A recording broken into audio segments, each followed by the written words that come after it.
over the last few days, news has emerged. First of all, that Oscar, the Czech Republic player who would recently join Mouse Sports, has in fact been removed from the lineup or has left the lineup. And it initially said he would not be in the lineup indefinitely, but it seems apparently it's actually permanently, which I mean definitely can be counted within the remit of indefinitely, but that implies that he could come back. It seems now like he's definitely not coming back, so he's basically gone permanently. He only played one LAN, he played a bunch of online games for them, and now they've added today Lowell, a Spanish player who had previously been playing in the German team Penta. And so not only does this bring up the aspect of that roster move, that's not what the majority of this video is going to be about. It's about the fact that what a fucking miserable team Mouse Sports has been for 2016. What a joke of a team. When you consider this is a team at the end of 2015 who'd had moments where, oh, maybe this is going to be like a legit top 10 team and they're going to rise even higher. Maybe they can be like an outside underdog threat. We're talking about like around the autumn of last year. And this year, what a joke of a team, considering this is a team that has been so overrated. Like, people won't remember it now, okay? People now will be like, well, of course I never overrated them after they've seen all the losses. But all year long, I had people crying out to me saying, why isn't this team in the top 10? Why aren't they ranked up there? Like, you know, they had a good win here, they had a good showing here. And so as a result, amazingly, for a team who've accomplished very little, this is one of the most overrated teams of 2016. So let's go down the reasons why they're one of the most overrated, because I've gone in depth even on the stats aspect of this to back up some of what I'm saying in terms of actual raw numbers. So let's start just with the map pool of this team. If you want to be an elite level team, you either have to be so godlike on your best maps that you can just consistently get up there, or you have to have a deep enough map pool that you can at least play the different opponents, because to get top 10, you're going to have to be able to beat more than a couple of people. You're going to have to go deep in a bunch of tournaments, which means beating 3-4 opponents depending on what stage of the tournament you're at. Now, if you don't have either of those two things, you're not going to do that, and that's why Mouse did not do that, except with like one or two exceptions over the whole year. So you look at their map pool.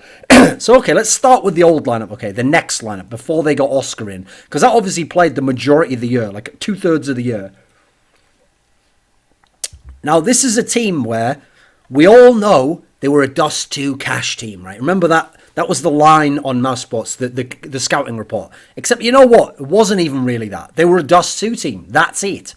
On Dust 2, fantastic team. On LAN over this year, with Nex in the lineup, they played it 10 times. They won it 9 times, a 90% win rate. And the one loss was an overtime loss to Fnatic, who were nearly unbeatable. And when Olafmeister had like a sick performance to match Nico's God performance. So on Dust 2, yeah, an incredible team. What a weird anomaly that on that one map Germans famously have always been good on, they were actually exceptionally good on that. They were legitimately world class on Dust 2. But they only played it 10 times, despite being by far their best map. And that's within reason. That's because, since they were so sick on it, people banned the fuck out of Dust 2, unless they themselves were very good on Dust 2. So what happened was, in 60% of chances on LAN over 2016 that someone could ban Dust 2 before Mouse could pick it, people banned it. It was a winning strategy. In the 19 times it was actually banned by people, Mouse lost 11 of those 19 times. So, okay, let's go ahead and break that down further. So, 8 times out of the 19 times it was banned, Mouse actually managed to win the game when people banned Dust 2. So, if you took the strategy, like if Thorin told you at the beginning of the year, ban Dust 2 against Mouse, then on only 8 occasions did Mouse manage to win on these scenarios. Okay, people who followed Thorin's strategy there. Now, of the 8 times Mouse managed to win, those wins came against eFrag, the Bulgarian team, 3 against Flipside, the Ukrainian team, 1 against YouPorn, 1 against Luminosity, admittedly the fantastic Luminosity that's now SK, 1 against Cloud9, but the ESL qualifier Cloud9, the one that is before when they had Slemmy still, and 1 against G2, the Shocks G2. Okay, legit. So of those 8 wins that they got when people banned Dust 2 against them, 6 of them are against teams that aren't tier 1. So 6 of them come against eFrag, 3 against Flipside, we've got YouPorn, and we've got C9. So those 6 are not against tier 1. So basically, if you banned Dust 2 against Mouse, only 3 times did they still come through with the goods and win against legit teams. No, only 2 times actually, because 6 of them before. I got that number wrong. 2, because it was against G2 and Luminosity. So twice when top teams banned Dust 2 against Mouse Sports, did Mouse Sports still win. So basically, if you ban Dust 2 against Mouse Sports, your chances of winning a series rocketed. Chances of winning best of ones rocketed. And that's why overall there was such an underwhelming team. Then you go down from Dust 2. Okay, Dust 2's out the equation. Fantastic map. Okay, Cash. They're a really good Cash team, right? It's true. Online, they were amazing on Cash. On LAN, still pretty good, right? Over the year, 6-3 they went on it. Again, since people have a second ban rotation, people were banning that sometimes. But more importantly, actually, Cash is one that dropped off towards the end. They lost 3 of their last 4 with Nex on it. And, okay, I'll give them credit. They were good. Some of the wins on that were big time. They won against Snip. They won against G2 on those maps. Those are 2 amazing Cash teams. Cash was still a pretty good map for them. But again, not as godlike as their Dust 2. Then after that, you basically had 2 maps that were all right for them. They had Mirage. Okay, that was a map that actually came on late. As their Cash fell away, they lost 3 of the last 4 there. Their Mirage got a lot better. They won 3 of their last 4 there. And losses, okay, like one of them was all right. One was to TL, who was at least a Cash team. So Mirage got pretty solid. And then Train was a map that they barely played. They only played it 6 times with Nex on LAN. They lost 3 of their last 4. But even so, you got to look at them and you got to say, okay, fair play. You know what? Even the losses tended to be reasonably close when they're online. The losses on LAN, I mean, some of them were like, I mean, admittedly, to some Virtus Pro weren't a Cash team, but they were a very good team at the time they lost to them. So, okay, Mirage and Train were up there. Cobblestone, terrible. Online, total shit. On LAN, total shit when you consider who they were actually playing against. They lost 4 of their last 5 on Cobblestone. They lost 9 straight online. It made no sense who they were playing there. They weren't even losing the games offline to super good teams. Okay, they lost a couple to Na'Vi. They lost one to Team Liquid. That's great. But the wins, there were no good wins that they had on LAN, on Cobblestone. I mean, you go look, there are no top 10 teams that they're beating on Cobblestone. That was a terrible map for them. Overpass, not very good all in all. They didn't play it very often. And obviously started banning it when they could as a second ban after Inferno was taken out. Inferno they were shit on. They only played it once online, lost it to Godsend. And Nuke they never played online, they never played offline. It was always a permaban in every scenario. Now, as the year went on, okay, Cash got a little bit worse, Mirage got a bit better, they started playing Train more, they started to get some wins there. Cobble, at least they reduced the bleeding there. And as a result, guess what? Towards the end of the years when they had their best result, right, E-League, they made top 4 there. The only 250k or more prize pool tournament where they finished top 4 was when they figured out how to pick ban more intelligently. So the rest of the maps all stayed the same. Dust 2 and Cash the best, Mirage third best, Train got up there as it should have been always, Nuke never played, Overpass really never played, no real legit wins there.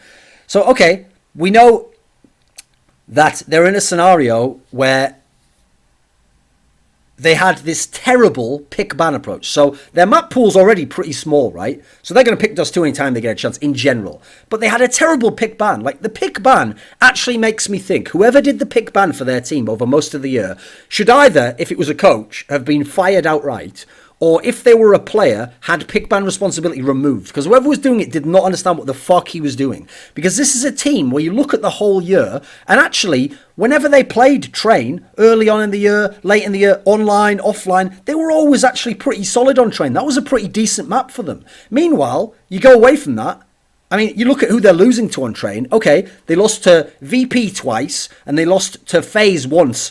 That was their 3 losses on Train on LAN, right? Virtus Pro are amazing on Train, and FaZe, they're a specialist on Train. So Train was actually a pretty good map for them. Online, they were winning on it, and on LAN, it was a very good map for them. But when did they start playing Train? Only towards, like, the E-League part of the year. That's when they start to mix Train back in there, and around the second major, ESL 1 Cologne. So we're talking about past the middle of the year. For the first half of the year, what would happen is, when the pick ban came down, okay, we ban Nuke, okay, or earlier on, like Inferno, or Overpass, what they would always get to is the third map or a random map could always be Cobble, and they would let Cobble come through. And so on Cobble, they were total shit. They actually went on LAN for the year 5-7 on Cobble, and as I said, of the 5 wins, none are against legit top teams. They lost so many times on Cobble, and so when they were doing that pick ban, they were so tunneled on the idea that they'd rather play Cobble than Train in a totally irrational sense. And actually, the year itself bore out that they were fucking terrible on Cobble. Had no idea how to play that map realistically.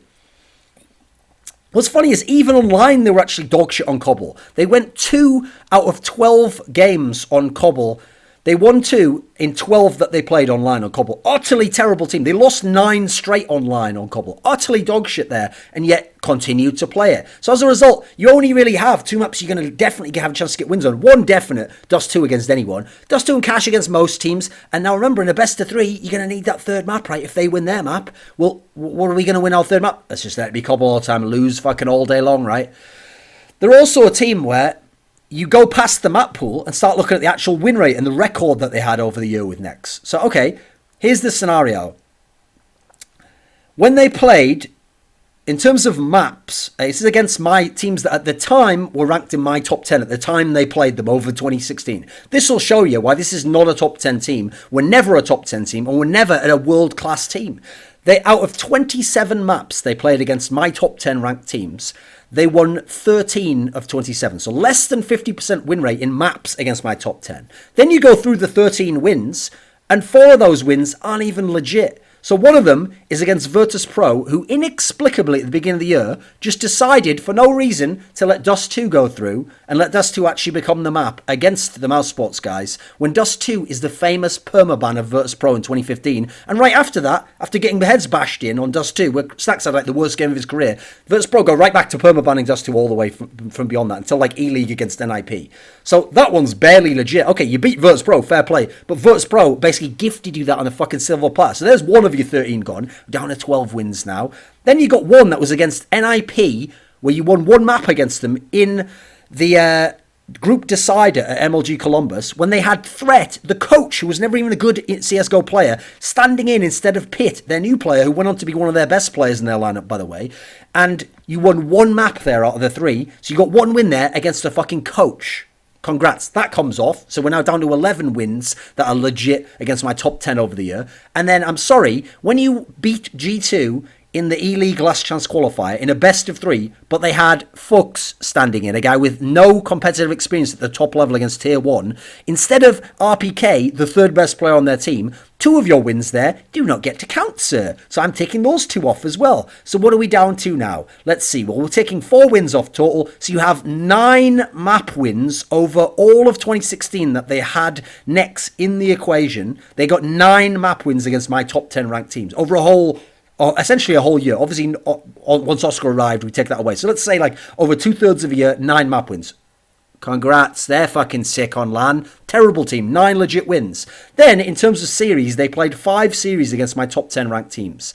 They won 2 of the 5, and one of those was against G2 with Fuchs standing in. So take that off, they essentially won 1 out of 4. Oh, by the way, 1 out of 4 that they won, yet one of them that they lost was against fucking NIP, mate. The NIP with Threat standing in was one of the series they lost. This was not a legit team in terms of map pool, in terms of pick ban, in terms of map record against the top 10, in terms of series won against the top 10. So okay, let's keep going then. What are the other problems? Well, what did they actually accomplish over the year? Let's look at their best placings over the year, and let's figure out the context of their best placings, right? So, okay, one thing we'll give them credit for, because this is a legit accomplishment, is they qualified for both majors. MLG Columbus, ESL1 Cologne. And qualification with all these tournaments was pretty legit. There were some good teams didn't make it, remember. So, okay, the 2 qualifications they had. Well, here's what's interesting. When they were, I'll give them the one where they were at MLG Columbus. They can have that one. That was very legit, totally legit the way they played it, and they deserve to go through for that one. Now, when they qualified for ESL1 Cologne, the last major, 2 of their maps that they played, they random Dust 2 twice. So by far their best map literally came out of the randomizer for them when you have 3 maps remaining, or 2 or whatever the system was there. But now, here's the thing. One of them was against G2. I'll give you credit for that one. That's a legit win because G2's amazing on Dust 2. So if you beat them, fair play. That one counts, okay. One of them came against Fluffy Little Gangsters, the worst team in the entire qualifier, who they only got by a random draw. We've randomly been drawn to play Fluffy Gangsters in our first game at the qualifier. We had Germans in a fucking German competition with German admins. Must just be random. How lucky, eh? And not only that, Floppy Gangsters are so shit that even getting Dust 2, like, you probably would beat them on any map. So that's not that legit that they even qualify for that major, quite frankly. I mean, you can only beat who you get, but I'm just saying the context of qualifying for that major, not as sick as you might think. They won a competition in 2016. What's that, Thorin? Mouse Spots won a competition. Oh, they did actually. They won Ace of Predator Masters 2. Now, the problem with Ace of Predator Masters 2, by the way, is unlike Ace of Predator Masters 1, which at least had, they're now Astralis. I think they were then still called TSM, Dignitas, decent Hellraisers, decent teams. Ace of Predator Masters 2, unfortunately, were all Tier 2 teams. The best team, aside from Mousespots in that competition, was Flipside. So actually, Mousespots should have won this competition. That showed nothing in terms of whether they were top team. There was no team there that was a legit top 10 team. So they won that one, but not that legit a tournament. That's just sort of holding serve for me in trying to become a decent team. Okay, E-League, they got top 4. Their best accomplishment all year. Their best accomplishment with this core ever. But, with that said, there's some takeaways there. We have to then say, takeaways isn't what you usually at 10 for, but we have to take something away from the top 4. We have to put in the context, right? So when I put in the context, I have to first and foremost go ahead and tell you that in the first round of the last chance qualifier, because remember, why weren't Mousespots in the playoffs already? Oh, that's right, because they were in Navi's group. Oh, right, so they must have lost to Navi in the group final. Oh no, you're very mistaken. First of all, Mousespots never actually won against... When they were in the group stage, okay, you play those 3 best of 2s at E-League, right? So they went 1-1 against Navi. Hey, not bad. You won a map against Navi. They went 1-1 against Flipside. Well, Flipside aren't world class. They beat Echo Fox, who was even worse than they are now. This is before they had Shazam, from what I remember. Or did they have Shazam at the time? I don't know. Who gives a fuck on that one? Then we went to a scenario where you got to the playoffs of the group, right? So they played against Flipside, right? Now that should be an easy best of 3 to get to the final. Then you lose to Navi, fair play. No, they lost to Flipside outright. I think it was 0-2 actually. So then they went to the last chance qualifier. First round of the last chance qualifier, they played G2, who had Fux instead of RPK, as already mentioned before. So there's a free series to get you through. Then they play FaZe. Okay, fair enough. FaZe is all right. They're not a top 10 team, but you beat FaZe. Okay, now you're into the playoffs. Now in the playoffs, in the first round, you play Astralis. Now I'll give it up here. I admit, Astralis, very legit. That one's a fair win. You get through to the semi-finals. But here's the problem with that run at E-League through the last chance qualifier and through the playoffs. Not only did some of the teams you beat, they weren't that good or they weren't that legit, but then look at the way it went. Here's the context. In the last chance qualifier, in both series, G2 and FaZe, Dust 2 was allowed through, and they were allowed to pick it, and then they won them. Then they played against Astralis, the other series they won. Yeah, Astralis allowed Dust 2 through, so Mouse picked it and won. Virtus Pro, when they met them in the semi-finals, Virtus Pro said, you know what, yeah, well, we remember earlier this year, we banned Dust 2. And Virtus Pro banged them out 2-0, and that was the end of their run. So their only sick run at a 250k tournament was where every opponent in the playoff series they had to get there allowed them to play Dust 2. Again, this is like you're almost getting fucking boosted by your opponent's big ban at this point in time. If you know the strategy, ban Dust 2 against Mousespots, tends to work more than 50% of the time, and especially if you're a legit team.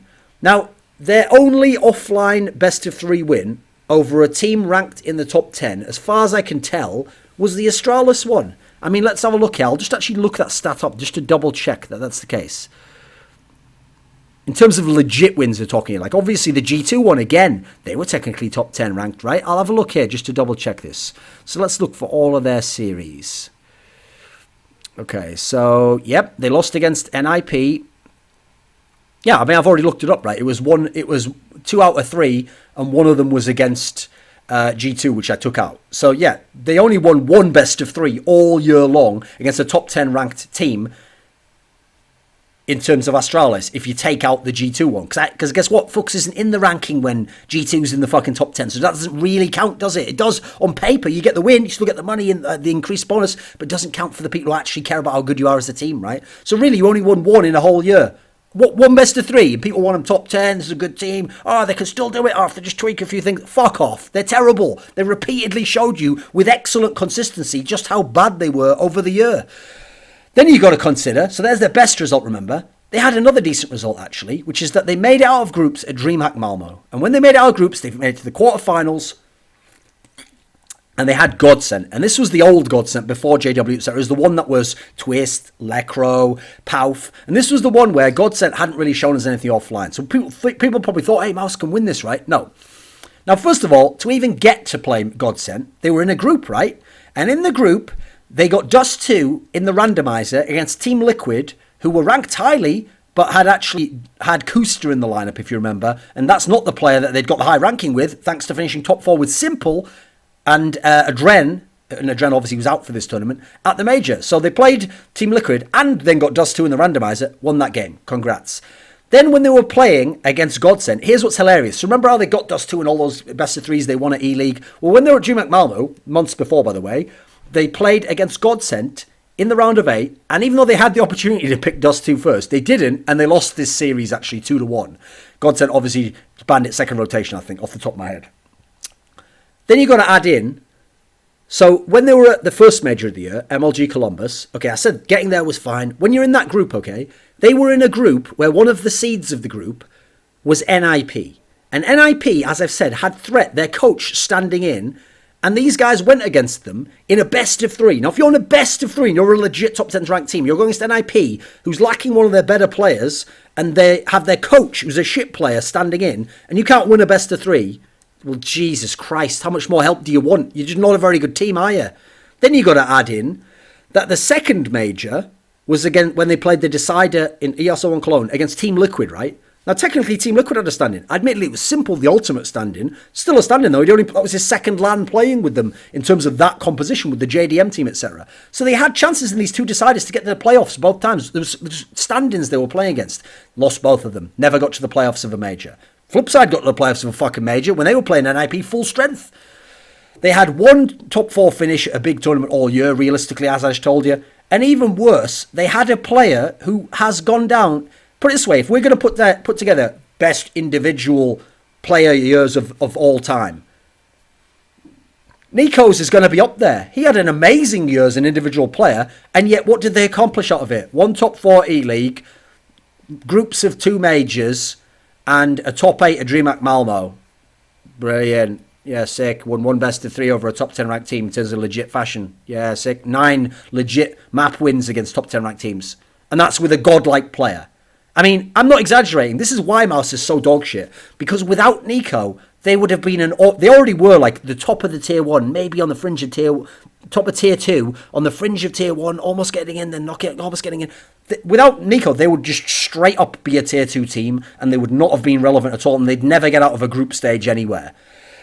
So you take out Nico, fantastic player. Who else have you got? Okay, here's the thing. Over this year, Chris J actually, I thought, was pretty solid. I have to say, last year when Godby really turned that team around and they started the good run at the Gfinity, I think it was Gfinity, was it Summer? Yeah, I think it was Gfinity Summer Masters 1 where they started that legit run. At that tournament, Chris J actually started to win my respect. Before that, he had been an onliner and he was ridiculously crap on LAN for an AWPer. That tournament onwards, he started to win my respect. And this year, I think he's been pretty legit, actually. He's never going to be a superstar AWPer. He's not one of the best AWPers in the world unless we're going really deep on the list. But you know what? As a player, he's actually had some solid performances and he's done his job in this team. He's done what he can do to at least give Nico some backup. Now, Nex, on the other hand, should have been the real second star of this team. It should have been him and Nico as some deadly duo of skilled players, because at the time I was talking about Chris J winning my respect in autumn of last year, Nex was actually pretty sick for a couple of months there. Now, after that, when Godby left, Nex has been shit. Has been absolute disgrace. He's a guy who has like 1 out of 4 good games on LAN.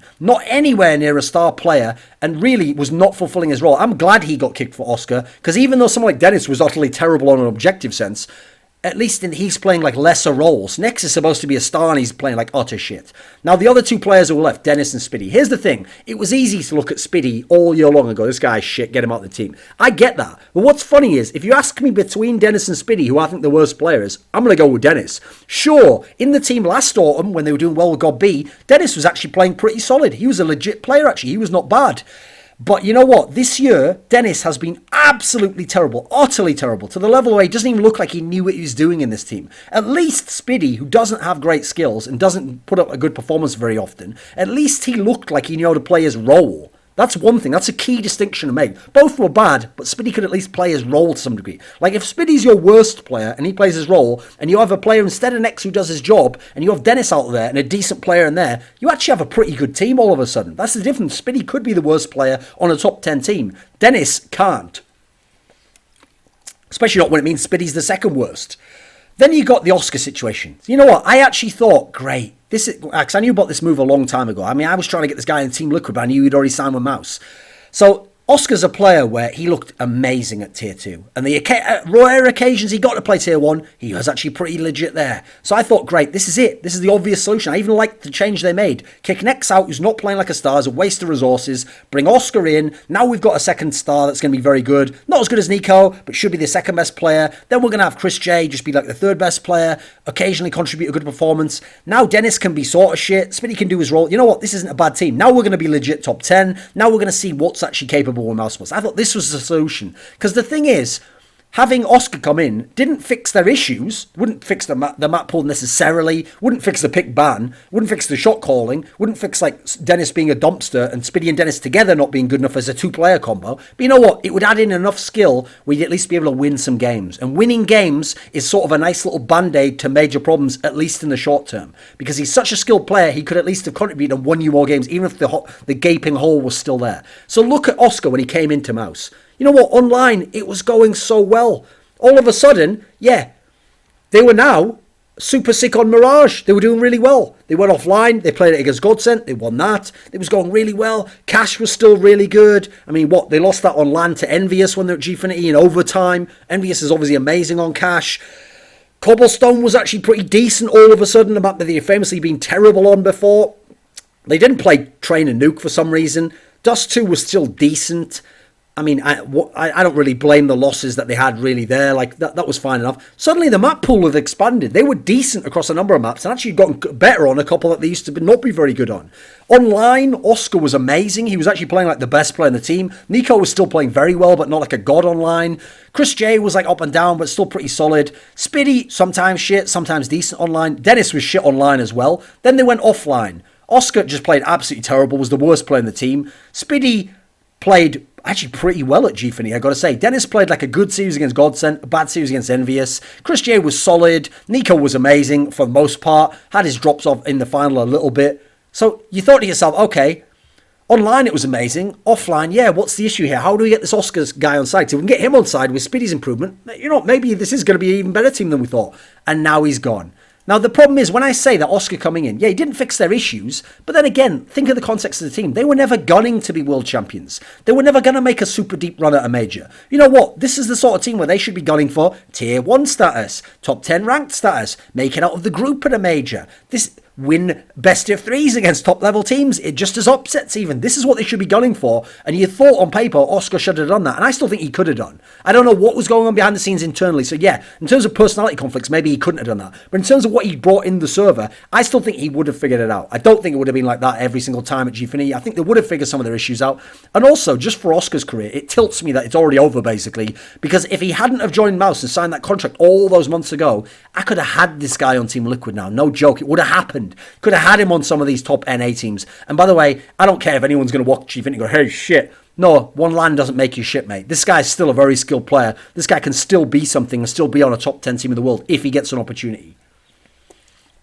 So my main issue is, in summation, after all I saw from the next lineup, and now what I saw with the Oscar lineup, and now kicking Oscar, you know what? I'm done with Mouse Sports. Any hope, any optimism that they could get better than what they are and be a good team is gone. There's no reason it will happen with this core. Oscar was that hope, and he is now gone. That ship has sailed.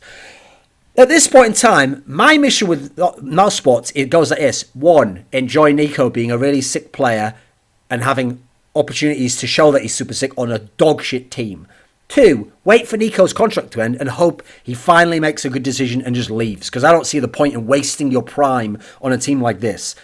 Now, in terms of the guy Lowell that they've recruited, I haven't watched him much offline, so I can't say much about him as an individual player. I mean, he hasn't played for very good teams, put it that way, so hasn't really had an opportunity at this level before. So let's see what he does. Maybe he can be a decent player. The problem is, it's almost certain he won't be as good a player on LAN as Oscar was if we compare their previous teams to each other. So very unlikely he'll be as good a team as Oscar was, good player as Oscar was before Oscar joined Mouse. This is therefore, since I know he can't solve their problems, I don't think he's even going to be as good a band-aid as Oscar promised to be, at least in terms of potential. So I don't think he's going to become a superstar. I think it's still going to be the Nico show, and I think this team's in a lot of trouble, and what's the point anymore? I've just stopped caring about this team, mate. They're not good.